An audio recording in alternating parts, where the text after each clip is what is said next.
Hello दोस्तों, आज हम बात करने वाले हैं अर्थ डे के विषय में, क्योंकि आज 22 अप्रैल है और 22 अप्रैल को हर साल अर्थ डे मनाया जाता है। और अर्थ डे के विषय में हम आपको बहुत सारी जानकारी देने वाले हैं, क्योंकि अर्थ डे हमारे अर्थ को सेव करने के लिए प्रत्येक साल मनाया जाता है। और इसकी शुरुआत जो होती है 1970 से होती है। तो अमेरिका के सेनेटर थे और वो थे गेलॉर्ड नैल्सन। उन्होंने इस बात पर बात रखी कि भाई चलो अर्थ को सेव करने के लिए कोई ना कोई दिन मनाया जाना चाहिए, और वो उसको पहली बार ऑब्जर्वेंस दिया था 22 अप्रैल 1970 को। इससे पहले जो मेन बात जो रखी गई थी, वो बात रखी गई थी 21 मार्च 1970 को, और 1969 को इस बात पर क्या रखा गया था कि अर्थ को ऑनर देने के लिए, उसको सम्मान देने के लिए हमने कुछ ना कुछ क्या हमें कुछ करना चाहिए। ठीक है, तो ये सारी बात वहाँ से निकल के आती है। लेकिन इसके बाद हम बात करते हैं कि अर्थ डे को मनाने का मेन कारण क्या है।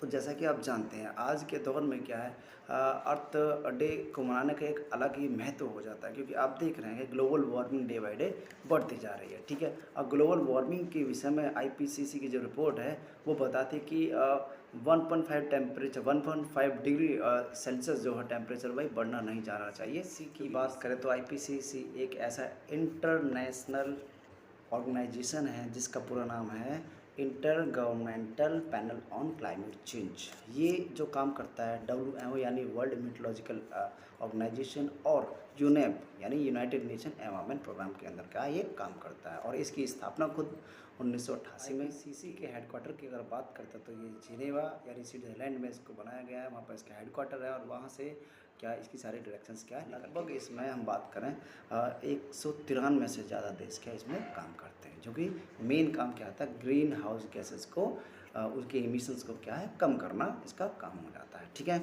अच्छा इसके बारे में थोड़ा सा और हम बताते तो इसको 2007 में जो है नोबेल पीस पुरस्कार भी दिया, नोबेल पीस प्राइज़ भी दिया गया था आईपीसी को। ठीक है, इन काम के लिए। ठीक है, तो मेन मोटिव क्या है, ये हर साल रिपोर्ट जारी करते हैं कि कितने टेम्परेचर जो 1.5 डिग्री सेल्सियस से ज़्यादा नहीं होना चाहिए, और अगर 2 डिग्री सेल्सियस तक टेम्परेचर हो जाता है इंक्रीमेंट हर साल, तो इसका मतलब क्या है, हम बहुत ही खतरनाक वाली सतह में पहुंचने वाले हैं। ठीक है, अच्छा इसके अलावा थोड़ा और हम बात कर लेते हैं। तो एक बात ये रही कि जो थीम है, हम थीम पे थोड़ा सा और बात करते हैं। तो अर्थ डे की जो थीम इस बार आवर पावर आवर प्लेनेट है। 2025 में भी यही थीम थी। 2024 में बात करते तो वहाँ थीम थी प्लेनेट वर्सेस प्लास्टिक, यानी प्लास्टिक को रिमूव करने वाले, प्लास्टिक पर बाउंडेशन लगाने वाले थीम रखी गई थी। इसके साथ ही 2023 में एक बहुत अच्छी थीम रखी गई थी, वो थी इन्वेस्ट इन आवर प्लेनेट। देखो बहुत अच्छी बात है, अगर हम अपने प्लेनेट में इन्वेस्ट करेंगे। प्लेनेट इन्वेस्ट मांगती क्या है, वो मांगती है कि हम क्या है एक सस्टेनल तरीके से क्या है इनके रिसोर्सेज को यूज़ करते चले जाए। प्लेनेट ये मांगती है। ठीक है, वाटर है ना, उसके बाद में क्या है सॉइल है, उसके बाद में क्या है हम जो मिनरल्स हैं उन सबको अच्छी तरह से यूज़ करें, और वो भी सस्टेनेबल तरीके से। ठीक है, प्लानट में इन्वेस्ट करने का और तरीका क्या, हम ज़्यादा से ज़्यादा प्लांटेशन करें। और प्लांटेशन क्या है, प्लांटेशन वही है, ज़्यादा हम ट्री लगाएंगे और उनका देखभाल करना बहुत ज़रूरी है। ये नहीं कि प्लांट हमने लगा दिया और उनको छोड़ दिया। तो सबसे बड़ी क्या है जिम्मेदारी यहाँ पर निकल के आती है। यही सारी चीज़ें क्या है अच्छी तरह से निकल के आती है। ठीक है, अच्छा अब बात करते हैं पेरिस क्लाइमेट, जो क्या पेरिस एग्रीमेंट हुआ था वो 2015 में COP21 में हुआ था। वहाँ पर भी क्या है बहुत अच्छी चीज़ें उनको रखा गया था कि एनवायरनमेंट को बचाने के लिए। और क्योटो प्रोटोकॉल भी क्या इसके अंदर आया था 1990 में जो हुआ था, वो भी रिड्यूस क्या है ग्रीन हाउस इमिशंस को रिड्यूस करने का उसमें एक मुद्दा उठाया गया था। ठीक है, लेकिन हर साल ये सारी चीज़ें चलती रहती है, लेकिन फिर भी कहीं ना कहीं क्या हम पीछे रह जाते हैं।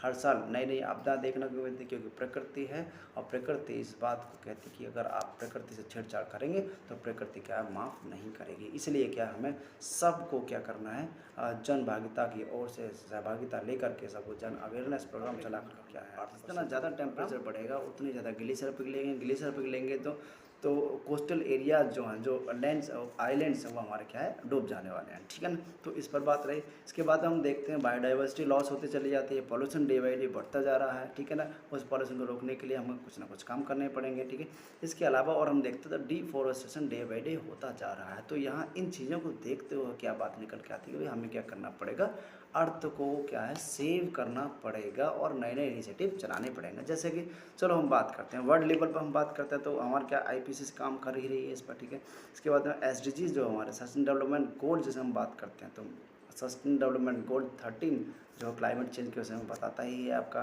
है ना, जलवायु परिवर्तन के विषय में।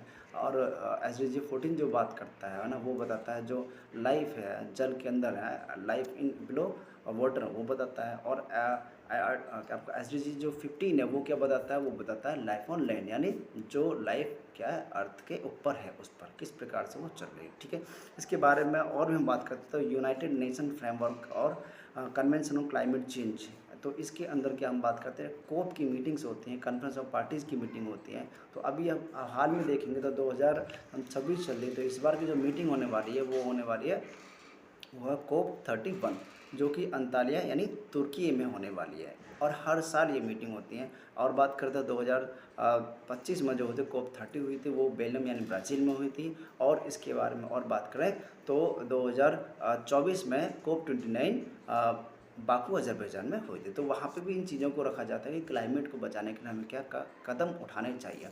चलो इसके बारे में और बात करते हैं। आर्टिकल 21 में क्या होता है, right to live in clean environment की बात करता है। इसके अलावा हम आर्टिकल 48 में पहुँचते हैं तो DPSP में बताते हैं। DPSP में क्या कहा जाता है, को स्टेट को बाउंड किया जाता है कि वो क्या एनवायरनमेंट को प्रोटेक्ट करे। ठीक है, आर्टिकल 51 में हम पहुंचते हैं तो आर्टिकल 51 के जी में क्या बताया जाता है, वहाँ ये कहा जाता है जो एवरी सिटीजन है, क्योंकि फंडामेंटल ड्यूटीज़ हैं, मौलिक कर्तव्य, तो एवरी सिटीजन्स को ये बाउंड किया जाता है कि वो क्या अपने एनवायरनमेंट को क्या है साफ स्वच्छ रखे। ठीक है, इसके अलावा और बात करते हैं तो भारत हमारा खुद पे खुद एक ऐसा देश है, तीसरे नंबर का देश है जिसने NGT को बनाया हुआ है, एक ऐसा कोड बनाया हुआ जो एनवायरनमेंट के ऊपर क्या केस को काम करता है, केस लेकर के। ठीक है, तो NGT हम बात करें तो 2010 में इसको फॉर्मेशन हुआ था। और इसके साथ में हम बात करें तो ये किस पर काम कर रहा है, कह रहा है कि जहाँ जहाँ ये प्रॉब्लम एनवायरनमेंट को लेकर होती है, फॉरेस्ट को लेकर होती है, वहाँ तुरंत NGT क्या एक्शन में आ जाता है।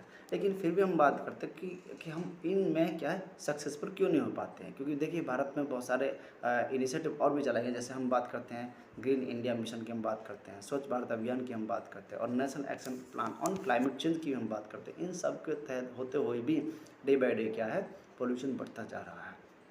दिल्ली है हमारी, गाज़ियाबाद है हमारे, और ये आसपास जितने भी एरिया हैं ये सब क्या है वर्ल्ड लेवल पे हमारा नाम पॉल्यूशन के लेवल में ऊंचा करते हैं। तो हमें इन पर देखना पड़ेगा कारण क्या निकल के आते हैं। हर साल हम देखते हैं स्टबल बढ़ने के केसेस निकल के आते हैं ना, ट्रैफिक की वजह से इतना पॉल्यूशन देखने को मिलता है, इंडस्ट्रीज़ की वजह से पॉल्यूशन देखने को मिला। तो हमें क्या है इनका सॉल्यूशन देख कर लाना पड़ेगा। मेन चीज़ क्या है, मेन चीज़ वो है कि हमें सबसे पहले अवेयरनेस प्रोग्राम चलाने पड़ेंगे। इन अवेयरनेस प्रोग्राम में जन भागीदारी जितनी ज़्यादा से ज़्यादा होगी उतना ही ज़्यादा हम इसमें क्या होंगे सक्सेस होंगे, और अपनी पृथ्वी को हम बचाने का काम कर पाएंगे। क्योंकि पृथ्वी हमारा सबसे अद्भुत ग्रह है, क्योंकि यहाँ जीवन है, लाइफ है, और ऑक्सीजन भरपूर मात्रा में। हाँ, एक बात और आपको बता दें, जो ऑक्सीजन है वो ऑक्सीजन अगर हम बात करें एक प्रत्येक दिन एक मनुष्य को 275 लीटर ऑक्सीजन की ज़रूरत होती है प्रत्येक दिन। और हम एक बात करें कि मैच्योर जो पेड़ होता है ना, वो लगभग 350 लीटर ऑक्सीजन हमको प्रोवाइड उपलब्ध कराता है। तो इस प्रकार से तो ये मतलब बन जाता है कि हमें क्या ज़्यादा से ज़्यादा पेड़ लगाना चाहिए, डिफॉरेस्टेशन बिल्कुल नहीं होने देना चाहिए, और क्या है एफॉरेस्टेशन पर हमें क्या फोकस करना चाहिए, लोगों को बताना चाहिए ज़्यादा से ज़्यादा पेड़ लगाएं। जगह जगह पेड़ अगर हमारे लगे रहेंगे तो हम क्या अपने अर्थ को, हमें पृथ्वी को क्या हम बचा कर रखेंगे। और यही सारी चीज़ें जो कि हमको क्या है आगे लेके जाने में हमें क्या है हमें सफलता दिला सकती हैं। तो छोटे बच्चों से लेकर के बड़ों तक, बुजुर्गों तक हमको ये अवेयरनेस प्रोग्राम पहुंचाना कि अर्थ को सेव करना, यही अर्थ डे का मेन मोटिव हो जाता है, जिसकी वजह से हम क्या है लोगों तक पहुंच करके जन भागीदारी से लेकर के क्या है अर्थ को। तो बात करते हैं अर्थ डे पर क्या क्या एक्टिविटी की जाती है। तो अर्थ डे पर एक्टिविटी का मतलब क्या है, हमें क्या लोगों को अवेयर करना था। अवेयर करने के लिए सबसे बड़ी बात क्या है कि वह लोगों से कहोगे आप ज़्यादा से ज़्यादा पेड़ लगाइए, पहली बात ये हो गया। अच्छा, फिर हम क्या छोटे छोटे से प्रोग्राम चला सकते हैं, जैसे बच्चों के बीच में क्या कर सकते हैं, उनके ड्राइंग कॉम्पिटिशन करा सकते हैं, ठीक, कुछ एक्टिविटी कुछ प्रोग्राम करा सकते हैं उनसे अर्थ के विषय में, कुछ लोगों के बीच में जा कर के नुक्कड़ नाटक वगैरह करा सकते हैं। ये सारी चीज़ें क्या है कि अर्थ को सेव करने के लिए, उनको लोगों को जानकारी देने के लिए, अवेयरनेस पहुंचाने के लिए ये सारे प्रोग्राम क्या है अर्थ डे पर किए जाते हैं। ठीक है, अच्छा एक चीज़ अब देखिए, सब कुछ करने के बाद में भी हम क्या बात करते हैं, अगर लोगों को अगर हम नहीं क्या इस चीज़ अवेयर कर पाते हैं तो ये ऐसी स्थिति बनती रहेंगी आगे तक भी। जैसे हम अभी रिसेंट में देखा कि स्कूलों तक क्या है एयर प्योरीफायर जो है लगाए गए थे, ठीक है, आपको अखबार में अपने नॉलेज में देखा होगा, टीवी अखबार में आया होगा कि स्कूलों में क्या है एयर प्योरीफायर को लगाया जाए और जिससे क्या बच्चों को पॉल्यूशन से बचाया जा सकता है। इसके अलावा भी देखिए हर बार हम देखते हैं क्या कि पोल्यूशन लेवल जो आपका ठंड वाला टाइम जो आता है उसमें क्या बच्चों क्या छुट्टी हो जाती है, ऑनलाइन क्लासेस कैरी कर दी जाती है। तो ये इन सब का यही कारण होता है कि भाई हम क्या है एक सही तरीके से क्या है काम नहीं कर रहे हैं और अर्थ को हम सही से सेव नहीं कर पा रहे। तो ये कंक्लूजन ये बनता है कि अर्थ को सेव करने का क्या लोगों को अवेयर करें और स्टबल बर्निंग जैसे प्रोग्राम जो प्रॉब्लम्स हैं उनको दूर करें और ट्रैफिक वाली प्रॉब्लम जिससे पॉल्यूशन बहुत ज़्यादा होता है उसे दूर करें। तो ये सबको मिलकर के काम करना पड़ेगा, तब हम इस अर्थ डे को क्या है सफल बना सकते हैं। आई होप आप सबको ये चीज़ें बहुत अच्छी तरह समझ में आई होंगी। तो आप अब जुड़ करके है ना और सब मिल करके अवेयरनेस प्रोग्राम चलाइए अपने अपने जगह पर और लोगों को बताइए कि अर्थ डे का मेन मोटिव क्या है, हमें क्या है इस प्रकार से एनवायरनमेंट को अर्थ को हमें क्या है बचाना है। ओके, धन्यवाद।